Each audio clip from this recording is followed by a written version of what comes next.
Hi guys. Hi. And welcome back to my channel.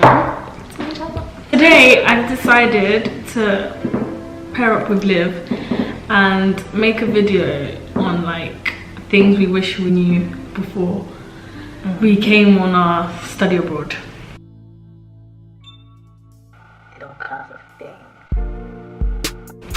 So we've made like a list of stuff on our phones of things. I'm gonna start with money. Right. So the first one is save money. Make sure you have a job for sure. If you go to a new country and you do not even have limited anything, not even a pound, don't go. Don't get on the plane. Just don't even do it to yourself. Because especially when you're not making money, your money goes like that. Yeah. So you have to have something, or even someone that's gonna support you when you're like, I really need this money. Because there's a lot of stuff that when we both got over here, you only buy it once, but you have to have that stuff. Get a job before you go on your study abroad. For sure. And just save money, because as much as we've got student finance doesn't help that much, because depending on what country you're going to, you're going to be spending a lot of money. So if you've got some savings, it's good. Even if you're not even using the savings for like the practical stuff, if you want to travel, you need money to travel. You need all of that. So yeah, save money. Yeah. If you are like, oh, I barely have enough money, or this or this or this or this, don't. Because before you even leave wherever you're going from, like, you would have spent so much money. List everything you're going to be spent, because what we had to spend on, so your flight, your visa, your health insurance, that's literally the 3 compulsory things. Without that, you're not getting to Australia. And we're already at like 1.5. Exactly. Probably more for you. Yeah.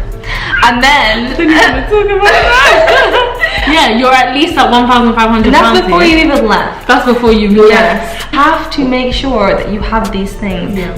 If you're just trying to be like, if you're trying to cut corners, and be like, I'm gonna save on this.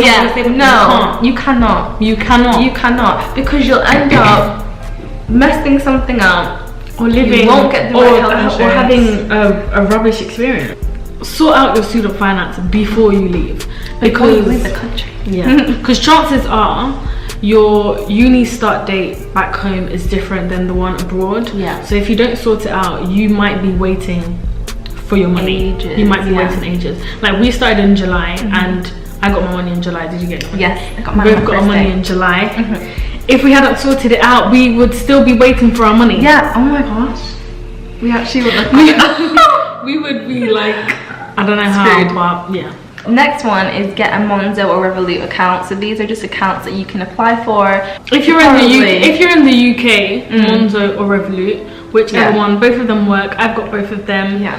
It helps, because when you come and you don't have a local bank account and you're using your foreign card, that costs a lot of money. Monzo and Revolut have a very good exchange rate, which is good. I still use my card now. I even applied for an Australian bank account, but there's 0 money on it because I can still use my Monzo and my Revolut. And next thing, budget.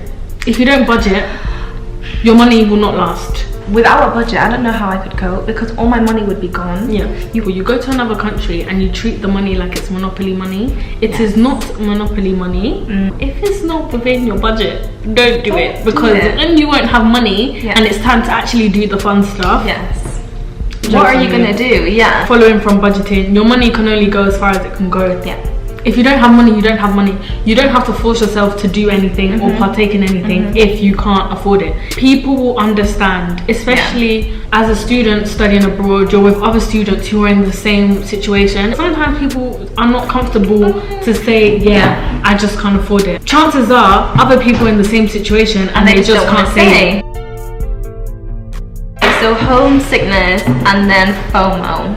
Liv is going to talk about homesickness and I'm going to talk about FOMO, just because I don't get homesick and she's not getting FOMO. My move over here, I was like, I'm gonna be fine, I won't get homesick whatsoever. That was not the case. I blame it on the fact it was my birthday, and it's my first birthday I ever spent by myself. So it was a very emotional time that whole week, because I was like, I've never been without my parents, my friends. Like, it was really, really weird. obviously it was still good because like I had a party and it was great, and obviously I'd met you by then, so that was the best thing. But I was like, it was just weird, and that's when it was really like, oh my gosh, like this is so strange, and it was very uncomfortable. And because I'd never been homesick before, it was a bit like But then I was, you know, talking to Camille like, you're gonna have the same, or you know, you feel the same. She didn't get it, and it's just, everybody's different, and you can't just generalize it to saying that everyone's going to be homesick or everybody's not, because it really doesn't come down to experience. It's just like, it just happens. It's just natural. It's not forever. You'll move on, but you have to be prepared for that if you want to do a year abroad. Fine for me. Like, in my mind, I'm just down the road from my parents. What I experience a lot is FOMO. So I have quite a big group of friends back home, and it was summer and I left in the middle of summer, so I missed out on a lot of things, and I was just there on my phone watching Instagram stories like I should have been there, I would have been there. So that's like what I experienced the most. Don't forget to talk to people. You will definitely make friends on your year abroad who are going through similar things, or even not even the same. But just talk about things. Homesickness is a real thing. It's okay to cry, but don't dwell on it. Don't dwell on it. Your parents are a phone call away. Your friends are a phone call away. Time difference. If you're going to a destination that has a crazy time difference, set up times where you know you can reach people. More times is you are looking out for people's times more than they are. You might get a call at 3 o'clock in the morning that might wake you up because people haven't gone on their clock app to check what time it was in Australia. Try not to let things get to like an emergency. Because then you're stuck. You can't do anything. You can't do anything, or you have to stay up all night. Culture shock. Culture shock is real. Very real. We do things the same way. No. You just, as long as you acknowledge it and acknowledge that that is what you're gonna go through, you're fine. If you go to somewhere thinking it's gonna be the same as England, you're in for like a really big awakening, and then that's when you kind of panic. You don't know what you're doing, and then you might want to go home, and then you're missing out on something. It's super stuff. And then you also get like culture shock within the culture shock, because as exchange and study abroad students, you are going to be friends with more exchange students and local students. We're like sorting out the cultural differences between ourselves in this new country. So it's like, it's all a bit mad. Go with an open mind. If you have a set list, you're bound to be like disappointed, because nothing really happens the way you set out to be. So if you come with like an empty slate and be like, I hope I can do so and so, I hope I can do this and that, I think you will enjoy it a bit more, because you'll put less pressure on yourself.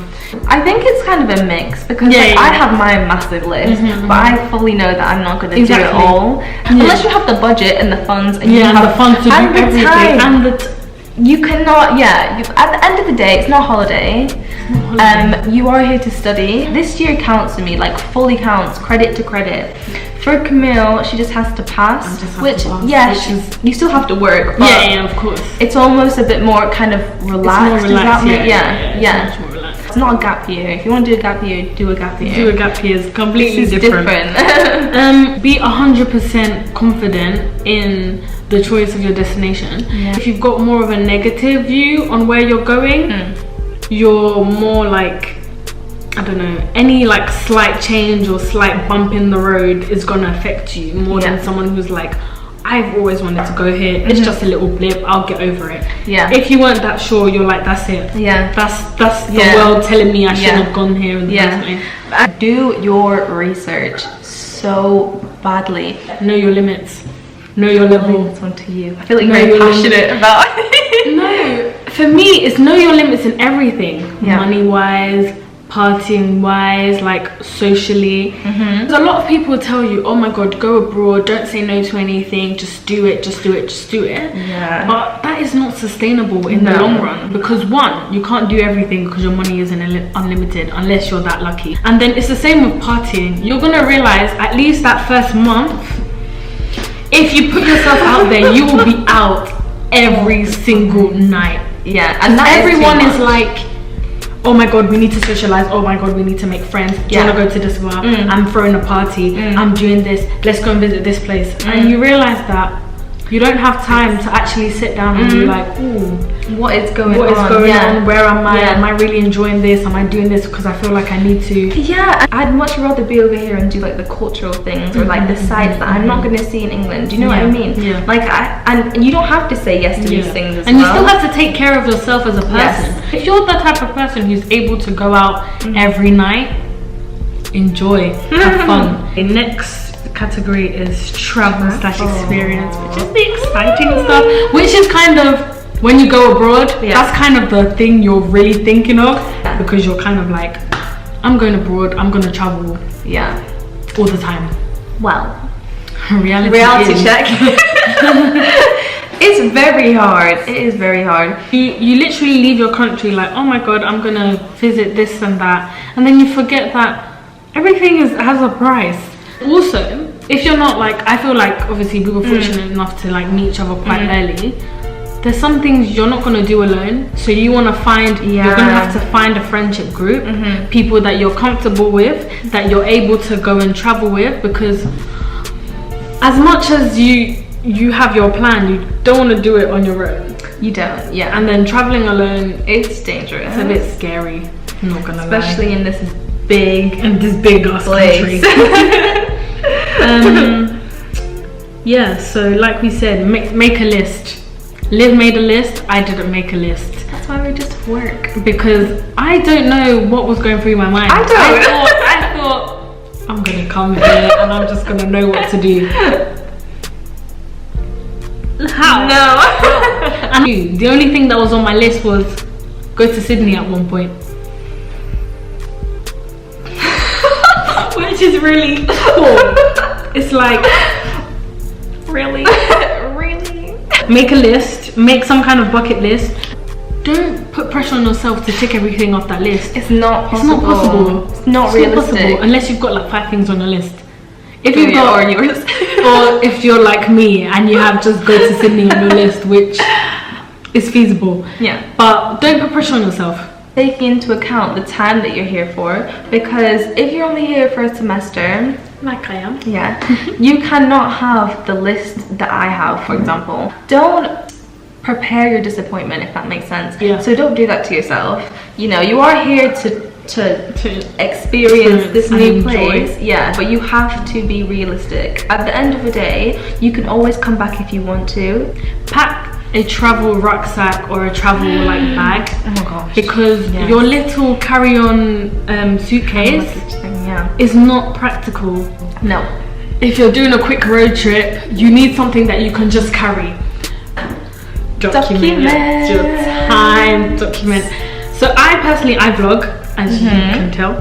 I like to take a journal. It's a new thing, but it's actually really nice because you just, I mean, I've said to myself, I'm not gonna look back, I'm just gonna go forward. But it's just nice to know that you can do all these things, write it down, and you'll come back to it in years' time or whatever, and just be like, oh my gosh, I forgot about that, or something like that. It's just really nice and to have. You relive. You don't have to vlog, because for example, vlogging is not easy. Just take pictures. If you've got a camera, do not leave your camera at home. If you don't, your phone takes good, decent enough pictures. If you've got like a really good phone, just take pictures. Save them somewhere, make an album, like just save your pictures, because you don't want to come back and not have memories. Facebook is your best friend. I mean, if you go to uni, you know how much Facebook is a big part of events, societies, groups, everything is on Facebook. You meet someone, can I have your Facebook? Can I have your Facebook? No, because not everyone uses Instagram. More people use Facebook, which is really weird because I feel like Facebook is just something of the past. But Facebook Messenger and the group function of the app. Tell everybody, if you do not have Facebook and you're watching this, get Facebook. Get Facebook, at least just for the sake of uni. It helps meet people, because you meet someone at a party, you get someone else's Facebook. At the end of the party, you go on your Facebook. Oh, do you know this person? And you're like, oh, I remember him from the party. Add. I remember her from the party. Add. And then that's how you make friends. And then you message people. Oh, what do you want to do today? Do you want to go and visit this place? That's how we've met a lot of people. Just networking at parties. Networking. Research the weather of the place you're going to and pack accordingly. You see what I'm wearing in Australia? You see this? Sunny Australia. You see this? I did not pack my coat for Australia. I packed my coat so that when I get to England, I'm not freezing. That's so funny. How many times have you wear every day? I don't think this is even only specific to Australia. I feel like you need some kind of coat or jacket in your stuff. Yeah, even if it's just you one. need some kind of jumper, sweater, even if it's just one. Because if you arrive and the weather is like, ooh, at least you're prepared. Now let's move on to the practical stuff. Pack over-the-counter medication, as in like cold or flu tablets, paracetamol, ibuprofen, travel seasickness. Yeah, for sure. If you suffer from that, whatever you suffer from, antihistamines, hay fever tablets, because in some countries hay fever tablets cost a fortune. Even if the country that you're going to doesn't require health insurance, get health insurance. In Australia, it's compulsory to get health insurance, otherwise you don't get to uni, you don't even get a visa. Make sure, for places like Australia, you have to have a certain amount of jabs, and you have to have certain jabs, and they cost money. Research how easy it is to get certain products. Also, for my fellow black girls, take your hair products with you. Especially if you're going to a country where you don't know where the hair shop is, because I still don't know where the hair shop is. And I'm happy I've got my creams and my combs and my braiding hair and all of that, because the number one question I was asked before going to Australia was, what are you going to do with your hair? I got asked that same question actually. I already had a plan on how I was going to do my hair and that kind of thing. I've got a personal hack for you. Yes. Concerning like adapters and stuff. Top tip. Bring an extension cord from your country. So what I have a 6-plug extension cord with 6 UK sockets, and I've got 2 adapters, one for my extension cord and just one adapter that I can take around with me. At home, I can plug it and then I can plug 6 things at the same time, and I don't need 6 separate adapters. If you get my gist. So especially it is smart. It is very smart, because you could even only have like 1 socket or 2 sockets in your room, but I have a phone to charge, a laptop to charge, a camera to charge, etc. If you can't get cheap adapters like I did, definitely do that, because or do both. Lifesaver. Prepare your first week in advance to every detail. Or to as much detail as you can. As much detail as you're comfortable with. Markets and stuff. Because I was like, I just wanted to be stress-free. I'm moving across the world for the first time, which is new. You know, I don't want anything to go wrong. So I planned everything. And honestly, I don't know how it would be without, because I'm just grateful that I did. But it's a good thing to do. Like, in the excitement as well, it doesn't really feel like you're planning or you're trying to be organized. It just feels like, oh, I'm getting it ready, you know. It's really exciting. I would definitely do that, because then you can just be like, okay, cool, I can chill now. Because you've been through enough stress. After all that money and all the flights and whatever you have to do, the little things really make a difference. Have checklists. I remember before I left, I had one checklist which was things to sort out before I leave, and then things to sort out once I get to Australia. So it was like, buy a SIM card, obviously locate where I live, locate the supermarkets, buy some food, buy like the basic stuff that I needed, like as I started, like toilet paper, all of that. And then progressively I was like, okay, I need cutlery, I need plates, I need this for my bathroom, I need this and that, and like made lists. In retrospect, I wish I'd known a bit more about like the different shops and different price ranges in Australia, but we've spoken about everything. Oh, this is really fun. We're just gonna do a quick recap of like all the points that we've spoken about. Okay. Because this video is long and you might get to the end and be like, I can't remember what they spoke about. The following is just a recap of everything we've spoken about, so go ahead, pause the video, take a picture, screenshot, write everything down, whatever helps. If you have any more questions, feel free to comment down below and I'll gladly respond. Built his house on the sand, and his house came tumbling. Yeah, that's it. Thank you. So we hope this video has been informative and helpful and yeah. Trust me, go if you can go on a year abroad or a semester abroad. Yes. Do it. Yes. Like if you can do it, do it. Yeah. You won't regret all it. this stuff is not to be negative. Like this is what we wish we would have done. Nothing. Yeah. It's to inform people. Exactly. So that you're settling. It just makes your settling in a bit more smooth. Yeah. Because you're gonna get to that point where it's like, okay, now I know all of this. It's fine. But at least if you know it a bit earlier, it just makes it less of an issue. But if you have any chance whatsoever, semester, year, a week, summer exchange, do it. Yeah, highly recommend. Really, really, really, really, really good and so worth it. And you will not get this chance again. So if you're thinking about it and you're unsure, take a few more minutes to think about it. Talk about it with your parents, your friends, whatever. Stick to yourself though. You have to be realistic, you know. If people don't want you to move across the world, you can't, or whatever.